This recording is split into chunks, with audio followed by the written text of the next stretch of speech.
All right, I'm here with David Gordon, CCO of PharmaCielo. David, thanks for coming in. Thanks for having me. It's good to be here. Awesome. So let's just jump right into it with a bit of an overview of PharmaCielo for our followers who aren't really familiar with the company. Obviously, Toronto-based, but growing in Colombia. Yes. Can you talk a little bit about your operations, where specifically in the cannabis market you guys are positioning yourselves? Yeah, sure. So yes, we're a Canadian Toronto-based company. Yeah. All of our operations at present are based in Rio Negro, Colombia, Okay. which is just outside of Medellin.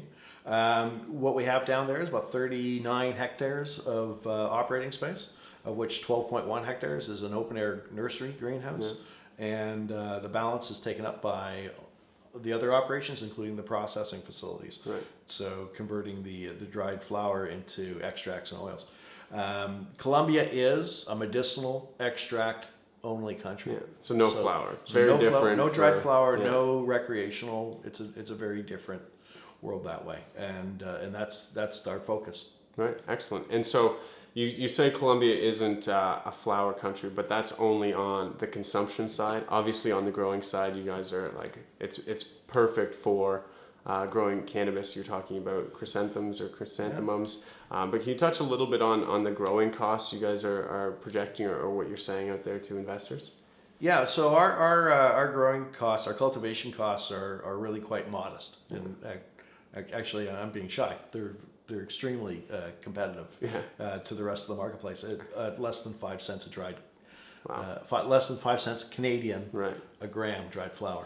And that comes from, you were telling me this earlier, obviously cannabis plants, 12 hours of sunlight, 12 hours of daylight. You guys are on the equator. That's right. We're on the equator, 6:30 a.m., 6:30 p.m. every day. That's perfect. And nature provides all the necessary lighting. Right. And then you've mentioned as well, you have a team of cultivators, not just capital markets guys, but you have people with experience actually growing in Colombia, growing cannabis, right? One of our two co-founders was one of the leading flower growers in Colombia. Colombia is the world's second largest exporter of cut flowers. And we've got 450 people working for us down there today in the operations who know how to do this. I feel like that's a rarity in the cannabis industry for certain companies. So that's a good thing. I'm sure investors would want to. Yeah, it is a good thing. Every time the investors come and they meet the people, they're incredibly impressed, especially when they learn that they could be second or even third generation in the flower business.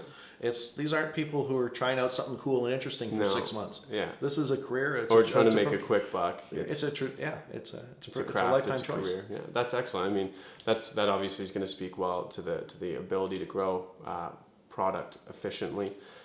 So looking at the balance sheet, you guys are pretty healthy compared to some of the Canadian LPs out there, 30 plus million in cash. You had mentioned earlier to me that your processing facilities were largely built out, but part of that cash spend is allocated towards an acquisition or costs around an acquisition with Creso. Could you talk to investors a little bit about the details of that and what that's going to mean to PharmaCielo? Yeah, we're in the final stages of the Kreso acquisition.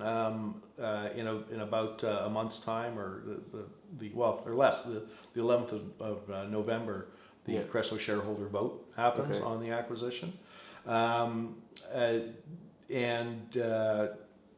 that will fold them in with us, and what they bring to the table are products already developed, already in market.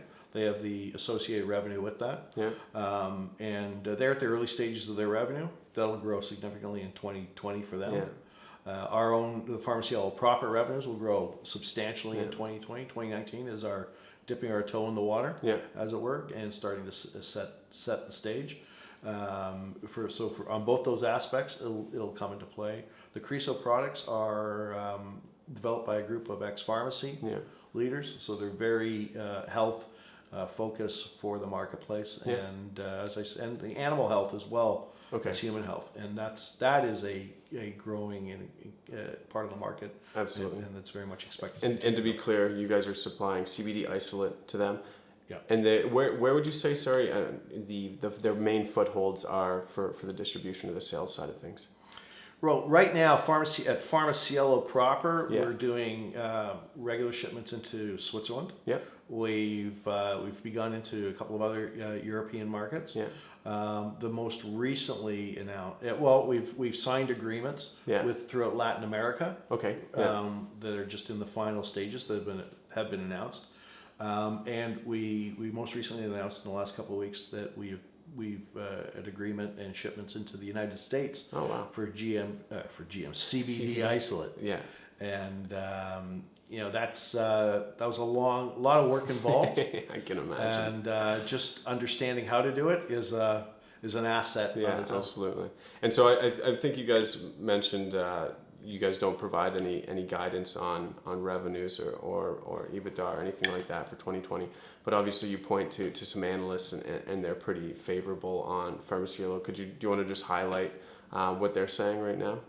Well, there's two lead analysts who are covering us, and irregardless of current market performance, sure, they both have a buy rating on us. One with a value at $12, and one at $10.50, and neither one of them has budged off of that. Yeah, and you guys they've been down to visit, and they call us with questions. Yeah. So they're interested. They're following it closely. There you go. Yeah, they're very interested. They follow quite closely. Excellent. And so just to wrap things up, what would you say are one or two top catalysts for PharmaCielo over the next coming quarters?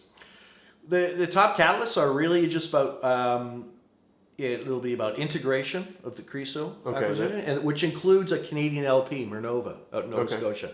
So that would make us we'll have two operating facilities that way, plus all the product that comes out of between the CBD isolate, the bulk product that is PharmaCielo proper, to the finished goods that Creso brings to the table, with the combination of the Canadian LP in that. So just integrating all this, that'll be one of the key catalysts the year ahead. And just access to the ability to deliver to different international marketplaces.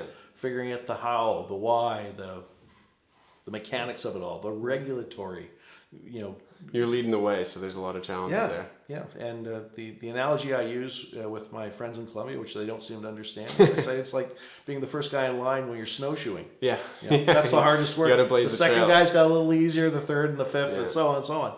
That's a great analogy, but it's a great analogy in Canada, but in Colombia it's not so easily explained. explained. It wouldn't work so well. Awesome. Well, thank you very much for coming in, and best of luck with the coming quarters. Thanks for having me.